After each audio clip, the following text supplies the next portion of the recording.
The 3 types of dowsing, what you don't know could affect you. Hello, everyone. Today, I want to talk to you about something truly special, something that could completely change the way you see dowsing. If you've ever used a pendulum or dowsing rods and wondered if you're doing it correctly, this video is for you. Dowsing is an ancient practice, but be careful. Although many people see it as harmless, it can sometimes mix with spiritual elements that aren't always what they seem. Before we begin, I want to invite you to subscribe to this channel and turn on the notification bell so you don't miss any of our upcoming videos about dowsing, spiritual protection, and divine energy. Together, we'll keep exploring the unseen world, safely, wisely, and always guided by the light of God. Today, I'll reveal the 3 types of dowsing, and by the end of this video, you'll know exactly which path to take and which dangers to avoid so you can practice safely and consciously. First type: traditional dowsing. Let's start with the most well-known form, the one most people have seen. Traditional dowsing is when you use a pendulum or rods to search for objects like metals or to measure energy. This practice is based on the natural movement of the pendulum when you hold it in your hand. It is believed that the pendulum responds to electromagnetic waves emitted by different objects, such as metals. In many cases, this type of dowsing can be very useful when searching for buried objects, like coins or gold. However, even though it looks simple, it's not always that straightforward. Many people, before using their pendulum, invoke spirits or perform magical prayers, asking for a spiritual force to guide their movements. But some dowsers firmly believe traditional dowsing should never be mixed with the spiritual.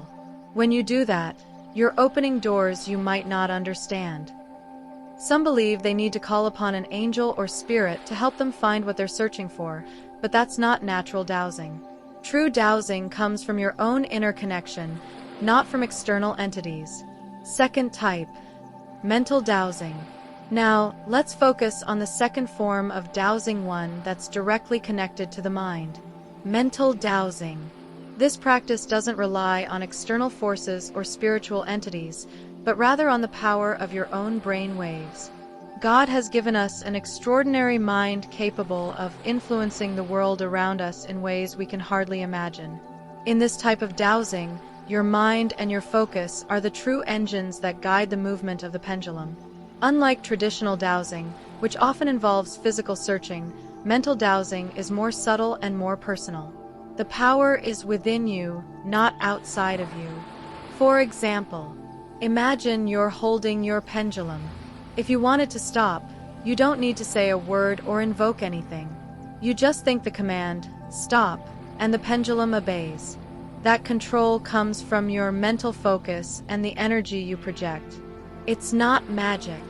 It's the power of your human consciousness in action. This shows that the power God has placed in us goes beyond the physical. It allows us to interact and connect with the world in natural, profound ways. But it's crucial to remember, this mental power is a double-edged sword. It can be used for good or for harm. Some people use this divine gift to help and heal, while others use it for darker intentions, to send negative thoughts, envy, or even curses toward others. A moment for reflection. The mind is a powerful tool. It can influence ourselves and those around us. When we project negative thoughts, we harm not only others but ourselves. The energy we send out always comes back to us, multiplied. It's a universal law. What you give is what you receive. Our thoughts are like seeds. If you plant anger or resentment, you'll grow a toxic garden. But if you plant kindness, light, and love, you'll create harmony and peace in your life. God gave you this mental power as a divine gift, but using it to harm others goes against the natural laws of the universe. So when you practice mental dowsing, do it with awareness. Use your mind to create light, goodness, and healing. What you project will always come back to you, so project love. If you'd like to learn more about pendulum dowsing and explore this fascinating world, click the link in the description. And don't forget to subscribe to the channel. Third type: spiritual dowsing. Finally, we come to the third and most complex and dangerous type: spiritual dowsing. This is where many people start involving spiritual forces in the wrong way. Some believe that for a pendulum or rods to work, they must invoke spirits, angels, or even demons. At first, this may seem harmless, but it's far from it. Many call upon these beings, believing they'll help them find what they seek. But what they don't realize is that they're opening doors to dark forces they cannot control. Even the Bible warns that Satan can disguise himself as an angel of light.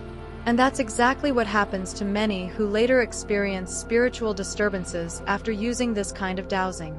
A true story.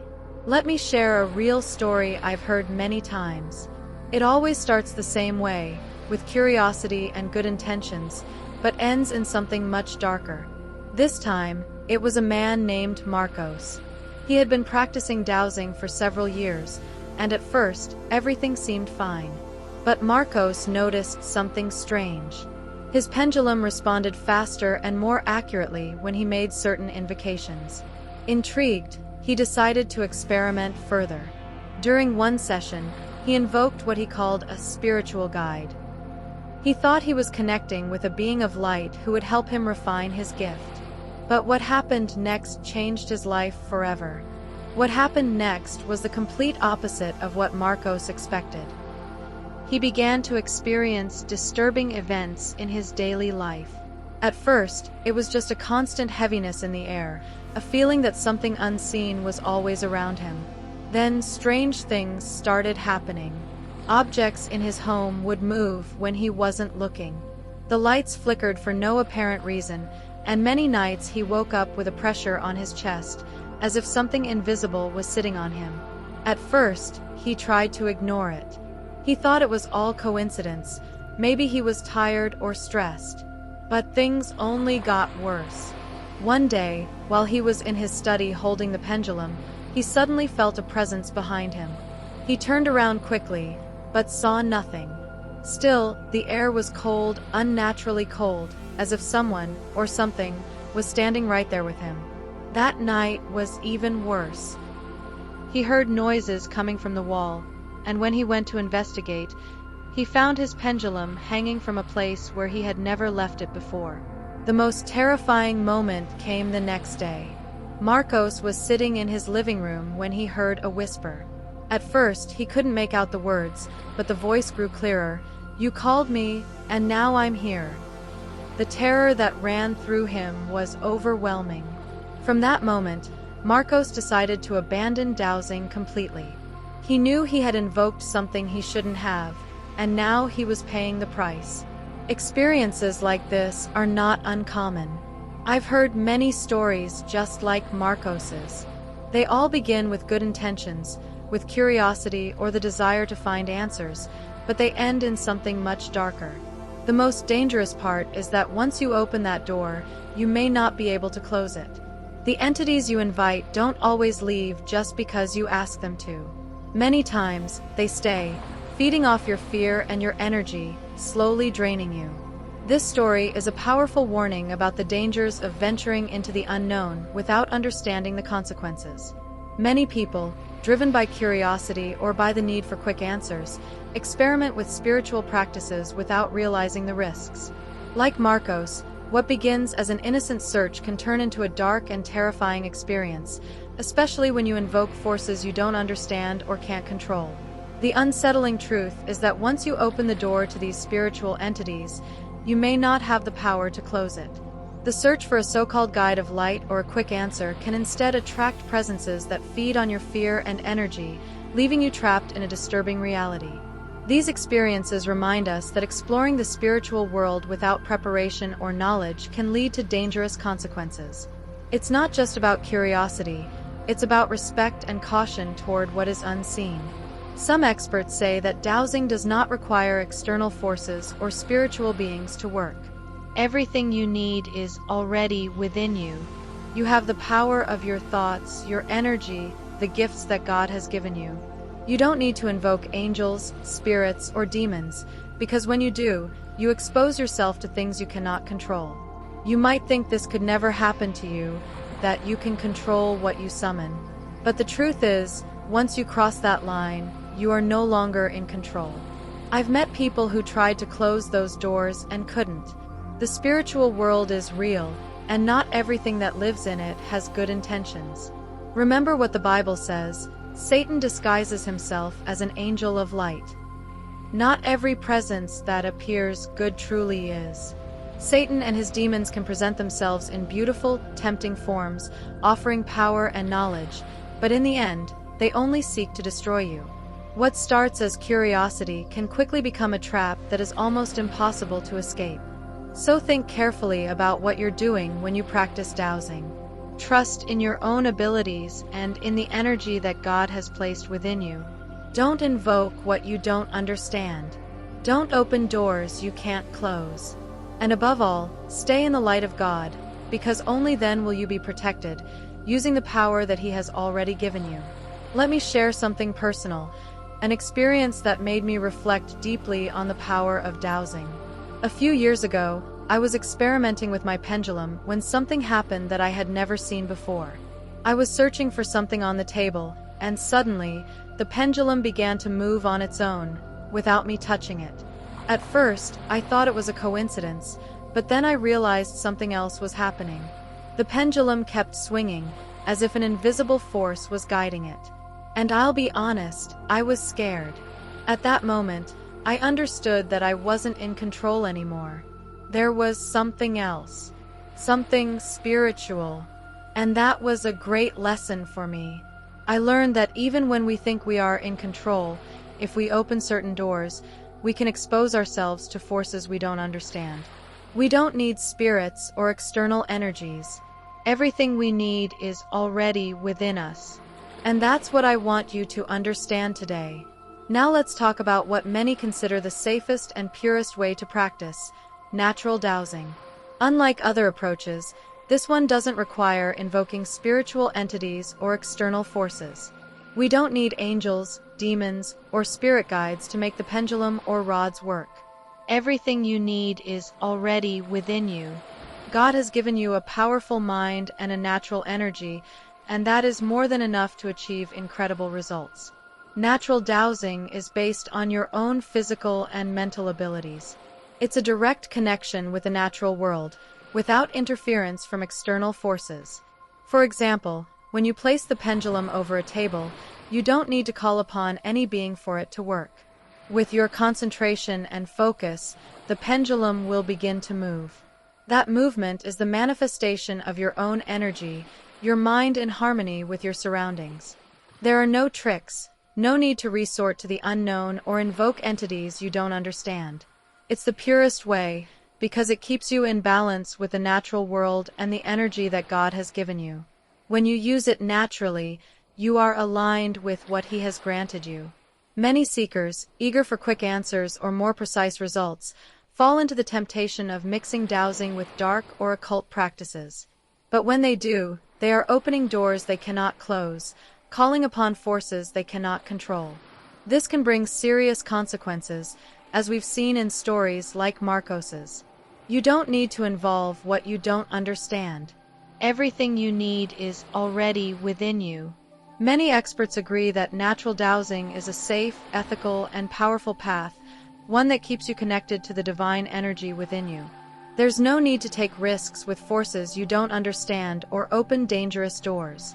By trusting your own God-given abilities, you honor the sacred gift of light that already dwells within you. We have discovered that this is the right path. The one where you don't need to invoke anything or anyone. You only need to trust yourself. In summary, today we've explored in depth 3 different forms of dowsing: traditional, mental, and spiritual. Each one has its own characteristics and can offer unique experiences to those who practice it. I hope that after this journey, you now have a clearer understanding not only of how they work, but also of the risks and differences that exist between them. What matters most here is not just technical knowledge, but the awareness of how these practices can affect our lives on many levels. If you decide to enter the fascinating world of dowsing, my recommendation is to do it with discernment. Choose the form that resonates most with you, but practice it in a way that is natural, ethical, and safe. Dowsing, when practiced correctly, can be a powerful tool to explore energies and seek answers. However, it's crucial not to fall into the trap of mixing the spiritual and the natural in an irresponsible way. Some people believe that invoking spirits or performing magical rituals will bring them faster or more precise results. But in truth, that only opens doors we do not understand and cannot control. Always remember that everything you need to practice dowsing is already within you. God has given us the power of mind, intuition, and energy, and it is through these divine gifts that we should work. Do not depend on external forces or entities that could alter your path or influence your decisions. Practice dowsing from your own inner power and stay connected to what is natural and ethical. By doing so, you will be acting in harmony with the laws of the universe and protecting your spiritual and energetic well-being. It's essential that you think carefully about what you practice. Don't be deceived by those who try to convince you that mixing the spiritual and the natural is the right way. The search for answers through methods that involve spiritual entities is not always safe and can lead to consequences you do not want. For that reason, I invite you to always seek the light, the truth, and the path of God. By staying aligned with these principles, you will be protected and guided in every step you take. That being said, I also recognize that every person has the right to choose their own path. We are all responsible for our decisions, and each of us must find what works best for us. My goal is to give you the information you need so you can make that decision with full clarity and awareness. In the end, what truly matters is that you remain faithful to your beliefs. Practice with respect and responsibility, and follow the path that feels right for you. Remember, dowsing is only a tool. What truly matters is how you use it and with what intention you practice it. Always seek balance, peace, and connection with your natural energy, because that is what will lead you to real and fulfilling results. Don't forget it, always remember. And if you want to dive deeper into this wonderful world of pendulum dowsing, scroll down to the description and click the link below. Thank you so much for being here with me. If this video helped you or you enjoyed it, please give it a like. Subscribe to my channel and activate the bell so you'll know when I upload new content. Share it with someone who you think needs to hear this message. May God bless you all. And remember, with God, everything is possible. Blessings, my friends, and see you in the next video.